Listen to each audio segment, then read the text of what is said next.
اعوذ باللہ من الشیطان الرجیم۔ تختی نمبر 11 مشسقون۔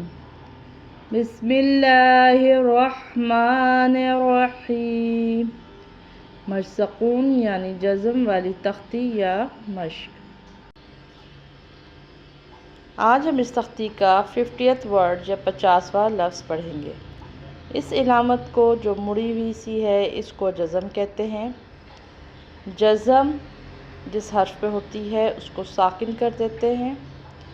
دوسرا رول یہ ہے کہ جزم والا حرف ایک بار پڑھا جاتا ہے پچھلے والے حرف کے ساتھ ملا کر یا جوڑ کر۔ اور اس میں ایک مین رول ہے حروف قلقلہ کا۔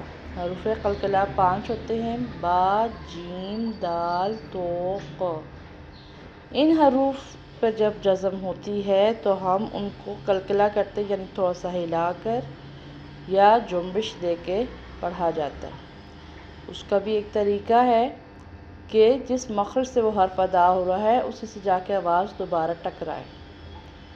اس کے علاوہ جو بھی حروف ہوں گے جب ان پہ جزم ہوگا تو اس کو ہم نے قلقلہ نہیں کرنا بلکہ اس سے محفوظ رکھنا ہے، اس سے بچا کے رکھنا ہے۔ یہی اس تجوید کی خوبصورتی ہے۔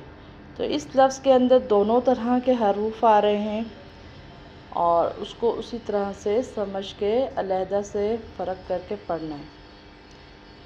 فا پڑی زبر و ساکن فر، یعنی اس کو ہم نے قلقلہ نہیں کرنا، فر۔ غین پڑی زبر با ساکن غب، فر، غب۔ رو حروف قلقلہ میں سے نہیں ہے مگر رو کو ہمیشہ پر پڑھتے ہیں تو اس وجہ سے فر۔ غین بھی پر پڑھا جاتا ہے، پر مطلب موٹی آواز کر کے، بھاری آواز کر کے پڑھا جاتا ہے۔ اور با حروف قلقلہ میں سے ہے اس لیے اس کو قلقلہ کر رہے ہیں۔ با ہونٹوں سے ادا ہوتا ہے جو اس لیے ہونٹ دوبارہ ہونٹوں سے ٹکراتے ہیں تو پھر یہ غب کی آواز آتی ہے۔